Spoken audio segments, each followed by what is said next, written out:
Oh, we're live. Good evening. We are live. Good evening, all. Hope you're all well. We've got a Q&A going on. If you hadn't realised, where have you been? Happening right now, 7 o'clock every Tuesday, just like clockwork. This is on Facebook and YouTube. Also live on Instagram, which is done on this device right here, because it is all mod cons. I've got some questions. If you've got any questions, then please do ask me.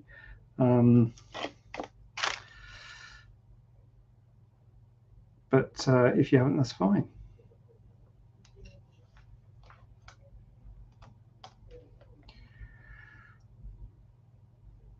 I'll give you a couple of minutes to think of some questions, and then I will crack on with some of the questions that have been asked in the week. So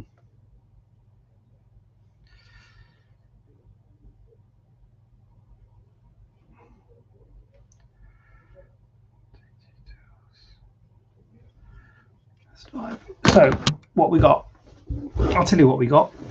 We have got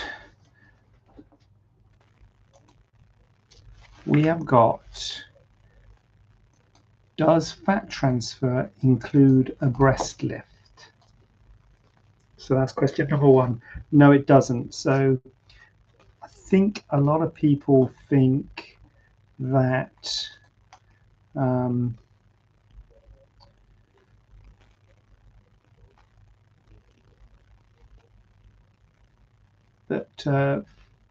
fat transfer is somehow lifts the breasts, but it doesn't. Fat transfer is a way of augmenting the breast, and in fact you could expand on that and say, do breast implants lift the breast? And the answer is also no. Breast implants and fat transfer are both a way of adding volume to the breast, so it's making the breast bigger, and they're very good at well, implants are very good at adding volume. Fat transfer is very good at adding volume, although, hi Sam, good to see you, although it's quite moderate, the amount of volume, or quite mild, the amount of volume that fat transfer gives. So it doesn't give a huge amount of volume, but the main thing is it doesn't do a great deal to the shape. So a lot of people kind of think that implants are going to make the shape significantly better. So if the shape's an issue, and by that I mean if they're droopy, let's talk in plain English here. So if the shape's an issue, if the breasts are droopy, if you've had children, or if you've lost weight, then your breasts, you're unhappy with the shape of your breasts. Fat transfer or augmenting the breasts in any way, whether it be fat transfer or with implants, is potentially not going to have a significant effect on that. It will make them bigger, but they might they might still be a bit droopy. They might still, the shape might not be quite right. So this is something where it's important to discuss. You might be okay with that. You might be okay with adding volume, and it will certainly give more projection to the breast, which can give an element of it being lifted. So it can, don't get me wrong, it can, make it make breast look fuller, but it won't lift the nipple higher up on the breast, which is often what is required. So it only really gives an increase in volume rather than shape. So it's really for people who are happy with the shape of their breasts, but just like a little bit more volume. And fat transfer in particular, it only gives a mild amount of increase in volume. So it only gives a mild amount of increase in volume, and it doesn't really lift the breast in my hands. And so that's why I don't do much of it, to be honest with you, because it is quite subtle, the results, and it's only for a select group of people. So it's not as popular as you might think, although it's a great procedure to do, and it's a great technique to do in other circumstances. But in terms of augmenting the breast, or at least making the breast bigger, it's limited. And in terms of lifting the breast, it's even more limited. So I wouldn't really personally recommend it. If you need a breast lift, I wouldn't really recommend a fat transfer personally. Do we offer mole mapping, body mole mapping? No, we don't. That's more of a dermatology thing, really. Body mole mapping involves making a note of all your moles on your body, and then keeping an eye on them regularly. It's definitely a thing, but it's more of a dermatology offering that. We really more go on targeting, looking at a mole that's changed, looking at the mole that bothers you. And to be honest with you, often you will know. Often the best form of monitoring is the patient. So in the old days, we used to follow patients up, even after things like melanoma. We used to follow people up for many years. But these days, we're following people up a lot less, simply because if you get a recurrence, or if you get a mole that changes and turns cancerous, the likelihood is you will notice it. It will bleed, it will itch, it will change in size or shape or color. So it will change in some way and start to irritate you. So as long as you're aware of your moles, that's the main thing. But having said that, body mole mapping is actually a thing, particularly if you have a history, or if you have a lot of moles, or if you have dysplastic nevi, which are moles which are showing signs of changing. There may be reasons why you might want to have mole mapping, but it is not something we offer at the clinic. As I say, we mainly look at you and we'll assess the moles that are causing you bother, and it will probably be a dermatologist that would be the person who would look after that. And thinking about that, we were talking about this the other day, a couple of days about getting a dermatologist on the clinic. So it might be something we would offer in the future if we did get a dermatologist on board, because that is something that's at the very early stages of thought. Getting a dermatologist to come and help out at the clinic might be an option for us, but we haven't got at the moment. We're all plastic surgeons at the moment. Does an arm reduction include fat removal at the same time? So when you do an arm reduction, you do remove fat with the piece of skin that you remove. So you remove skin and fat, and sometimes you will do liposuction, which obviously will remove fat as well. But the fat tends to be removed in the area of the arm reduction, which is in your inside of your arm here. So that's where the skin and fat is removed. It doesn't do anything to the outside of the arm, the upper bit of the arm. So that's something to be aware of. That particularly if you're overweight and you've got a lot of weight on your arm, particularly on the outside of your arm, an arm reduction will for sure make the circumference of your arm smaller, will get rid of the hanging skin, bat wings, bingo wings, whatever they call them. It's not a good term, but it's, you know what I mean. It's that excess skin in the arm. So it definitely gets rid of that hang and it makes the contour better. But if you've got a lot of fatness, a lot of heaviness in and kind of the outer aspect of your arm, it doesn't remove that fat. It just makes the circumference of the arm smaller, easy for me to say, and it gets rid of that hanging skin. But if you are overweight and with a lot of fat, subcutaneous fat in the rest of your arm, then the answer to that would be to lose weight, really, rather than having an arm reduction, because it doesn't get rid of the fat in that part of the arm. So that's one that you really want to have a conversation about prior to surgery, rather than after surgery. Like, why haven't you got rid of all this? I don't like this contour of my arm. Like, yeah, but I was getting rid of that tight, that hanging skin and making that contour a lot better. I wasn't doing anything out here. I want my tattoo removed, but I'm currently pregnant. Is it safe or better to wait until after giving birth?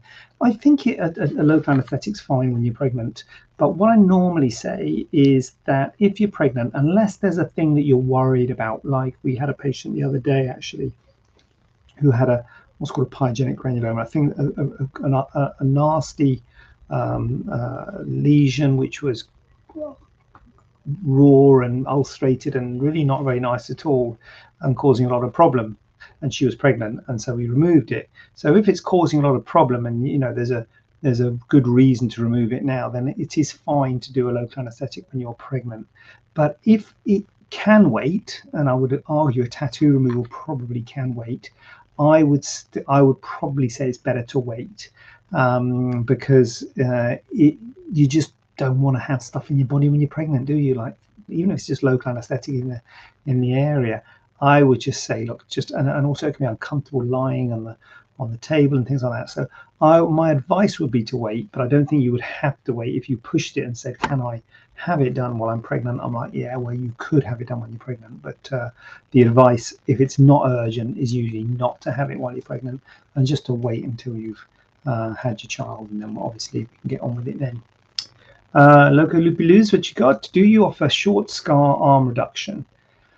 You know what, this short scar stuff, I mean, um, well, short answer to the short scar question will be yes. You know, we can do short scar surgery, and short scar surgery is good because the scars are shorter. So there's a benefit in doing short scar surgery. Scars are shorter, wounds are smaller, less risk of healing problems, etc., etc. The problem is when you look at an arm that is that's got excess skin, the scar's got to be where the excess skin is. So if the excess skin is going all the way down to the elbow, if you do a short scar, and if you stop the scar halfway up your elbow, halfway up your arm, which you might say would be great to stop the scar there, because that's fantastic having that short scar, because that means you can wear short sleeve tops with the scar not showing. So I completely understand why you would want a short scar, because you want to wear short sleeve tops, and you don't want the scar going all the way down to the elbow, obviously. The problem is if you stop the scar there and there is excess skin past the scar, you're going to get a dog ear, you're going to get a bump, you're going to get the contour's not going to be smooth. And well, the risk, that's the risk that the contour won't be smooth. There'll be excess skin past where you stop the scar, because obviously you can only remove skin from where you're creating the scar. You can't remove any skin from past where the scar stops, if that makes sense. So if you're going to do a short scar, you're going to have less skin removed. You know, it's a bit like a mini tummy tuck and a full tummy tuck. Yeah, great, shorter scar, but you can't get the whole abdomen because you can't get across the whole abdomen. So yeah, so the answer is I don't. Well, I was about to say I don't do it very often. I don't think I've ever done one. I'll be honest with you. I don't think I've ever done a short scar. I mean, I'm always trying to make the short scar as possible. But I mean, if you're talking about a really short scar, sort of, you know, confirmed to the upper half of the arm, no, my scars are always longer than that because my patients have always got more skin. If you've got less skin, it's like either you're not going to get a good result with the short scar, or maybe you don't need an arm lift at all. Maybe you could have lipo, maybe some kind of a persistent form of lipo. Should I send a photo to see if I can get away with it? For sure, Loco Loopy Loose, you can always send a photo. Send us a photo and we'll have a look. And it's always a balance between, you know, proper full-on long scar versus nothing. And then in the middle, you got a short scar, and like, is a short scar worth it? Because it's kind of, it's, you know, nothing is no scar, you know, so that's brilliant, no scar, but no skin removed. Big long scar is horrible because it's big long scar, but loads of skin removed. And then short scar, so well, somewhere in between. So fulfill your beauty. We miss you at the Priory. Listen, fulfill your beauty. Who are you, fulfill your beauty? But whoever you are, I'll come back, man. They don't want us at the Priory. They don't want cosmetic surgery. I got a letter a couple of years ago now, saying no more cosmetic surgery at the Priory. But yeah, it's just down the road from the clinic. It'd be great to come back to the Priory. So yeah, put a good word in for me. Be happy to come back. Are you able to do an extended scar to breast uplift to address lateral side boob fat? Yes, Zibaby, for sure. So again, this is another thing that's good to have a conversation prior to having surgery, because you don't kind of want to have the conversation after surgery. So when you do a breast lift, then you basically, the scars are limited to the breast, and a bit like this, the arm thing, the skin removal is limited to the breast. You don't remove any skin on the side, you don't remove any fat on the side. So the lateral breast, the lateral chest wall, no fat is removed, no skin is removed. So if you have got excess skin and fat in the lateral chest wall, that needs a conversation. It could be liposuction. So you can do liposuction at the time of a breast lift to get rid of some of the fat from the sides. Or if you have got a lot of skin on the lateral chest wall or the lateral side boob, as you say, you could extend, as you say, you could extend the breast lift across to remove that fat and skin as well. But you'd only extend the excision if you've got skin and fat excess. If you've just got fat excess, then maybe weight loss or maybe liposuction. So definitely needs a conversation at the time of the consultation. Yeah, but it needs a conversation about that just to say, yeah, I'm happy. Obviously, it makes the scar more obvious because the scar's going off to the side, and it is a bit more of an extensive scar. But for sure, that's possible for sure. Great, thank you. I have had xanthelasma removed with plasma pen, and it's left a mark. Anything I can do to get rid? Right, Bal. I don't know what plasma pen is. Full disclosure. but whatever it is, doesn't really matter. You've had it removed. So whenever you remove something, Bal, lots of people say, I've got a plasma pen, I've got laser, I've got this, I've got that. It's much better than surgery and all this. You know, if you've got something like xanthelasma, you have to remove that piece of skin. You know, it's a piece of skin, it's got cholesterol in it, it needs to be removed. And that needs to be removed or destroyed, let's just say, in some way, whether it be whatever a plasma pen is, it must be destroying the skin in some way, or a laser, or a knife, you know, whatever. You're going to be destroying that piece of skin. So whatever happens, it's going to leave a scar. So people say, oh, I want laser because it doesn't leave a scar. I'm like, well, depends what you're doing with the laser. If you're doing something, removing a mole or something, it's going to leave a scar because it's going to have to destroy that. Or a xanthelasma, for instance, it's going to have to destroy that area, that skin in some way, whether it be a knife or a plasma pen or a laser or a curettage, or however you remove something, you're going to have to destroy that piece of skin. And to destroy a piece of skin is going to give you a scar. Call it what you will. And on the face, scars heal really well. So scar might be a scary term. So you can call it a mark or a red area. So it's going to cause some form of scarring. So that's probably, I suspect, as I say, I don't know anything about plasma pens, so I'm probably not an expert to answer your question, Bal. You're probably better off talking to the person who did it, who is presumably an expert in plasma pen. But then, so that's a scar, what you got. And the first question is, how long ago was it? So if it's in the last 6 to 12 months, I'll probably say we'll give it a time. And follow if there was some kind of regime, post-op regime in terms of moisturized massage or whatever in terms of how you manage the scar, then I would kind of follow that and basically stick with your surgeon or your doctor or practitioner or whoever it was that did it to make sure it kind of heals really well. But the good news is scars in that area usually heal beautifully. So often they heal so well that they're hard to see. But early on, they are often a bit, you know, you can have an obvious mark early on, but it usually heals really, really well. So hopefully it'll just fade away. If it's within 6 to 12 months, I wouldn't be too concerned about it because it will settle. Hi mate, any experience working with height altering processes such as limb lengthening surgery and the risks involved in this? Many thanks, James. Hi James, no experience in this at all. That would be a orthopedic surgeon. So, well, I guess kind of experience. I kind of know what goes on. It's orthopedic surgery, so it's a different kind of surgery, and it's quite big surgery. So, what I've seen, it involves things like what's called an external fixator, which is a big frame that you put around the leg, and then you actually break the bone, you break the leg, and then you distract the fracture to make new bone grow in the gap. So so it's pretty full-on surgery, but it's certainly something that can be done. But again, it's a different. It's not the sort of thing a plastic surgeon do. It would be an orthopedic surgeon because it's basically based on the bones that they would be working on. So yeah, orthopedics is who you kind of want to talk to for that. So sorry, I don't really have much more on it than that. But thanks for asking the question. Thank you so very much, Bal. Yeah, good luck, Bal. I think you'll be all right. I hope so. Hope you'll be all right. What we got here? I would like a tattoo removed from my upper inner arm. Is there a high chance that the arm would look significantly smaller than the other one, or is fat and muscle not affected by this treatment? So yeah, fat and muscle is not affected by this treatment is the first answer to that question. When you're doing a tattoo removal by excision, you're literally only removing skin. You do not remove any fat or muscle. So there is for sure no fat and muscle removed. I mean, it kind of depends on how big the tattoo is, because it can look like a little bit pinched when you first do it. If you're moving a big piece of skin, and sometimes you need to do kind of multiple operations, you need to do several operations to remove these kind of really big tattoos, and so you can end up removing a significant amount of the skin of the circumference of the arm. Now the good news is it does kind of give.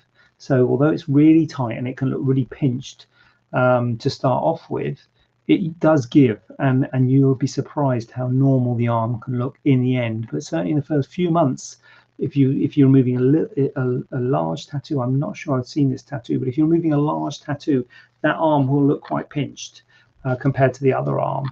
but over time, I don't think there's a significant difference. I don't think you're going to notice one arm smaller than the other. One, over time, like many months, like 6, 12 months later, once it's all settled, I don't think like one arm's going to be smaller than the other, which is amazing when you think about it, because you have removed a lot of skin from one side, and you think, how the heck does the body cope? But it does. Goodness knows how it copes, but it does. It's as I say, it's really tight when you first have it done, and then it settles over time. So yeah, only skin's removed, no fat and muscles removed. And whilst it is ridiculously tight to start off with, and it can look odd and it can feel tight and the scar can be really red and obvious, over the months it does settle, and the hope is that it would look normal compared to the side, apart from the fact there's a scar on it. But in terms of the look of the arm, the hope is that it would look similar, shall we say. I'll say similar because obviously it will have less skin on it, so it will, if you kind of measured it, it might have a smaller circumference, but it's often not like you look weird with one arm bigger than the other when you've removed a tattoo or what have you. It often looks fine, because people aren't kind of looking, you thinking, oh, was that arm the same size there? We've all got asymmetries. That's the way the body is. Everything's asymmetrical, so it's kind of within normal limits, I would say. Is there a way to do an earlobe reduction without eliminating the lobe part of the ear? A lot of videos I see start with a round lobe, remove some, and sew the remainder flush to the side of the face. Is there a way to keep the lobe the general shape of the lobe while reducing the overall size? Good question. Earlobe reduction is one of those ones. It's a weird one because it's not common. I wouldn't say it's common, but it is a thing. You might think, what are you on about? Because sometimes when someone says earlobe reduction, I'm thinking, what, you've had one of those big earring hole things, or your earrings split the ear or made the earlobe hole bigger. Those are kind of, you can get that when the ear hole's bigger, either through an earring or a spacer, the tribal piercings. But some people just don't like the size of their earlobes. It's nothing to do with the piercings, it's just the size of the earlobes. I mean, I've got quite big earlobes, and it's a weird one because you often think, because they often don't look abnormally large, in my view, but the patients are usually really happy. But this is another one where you really need to have a good proper conversation with the surgeon before having it done, because you've got to be clear about what you want. Because this person's saying, can I have my earlobe reduced while still having an earlobe that looks quite nice and rounded? Because a lot of photos I've seen has it going straight to the ear. Well, I'll tell you now, a lot of people want it all gone. They want it going straight to the side of the face. They want it gone. And I'm like, I did one not that long ago, and I said to the patient, look, this is what I've done here. What do you think? And they're like, still looks a bit big.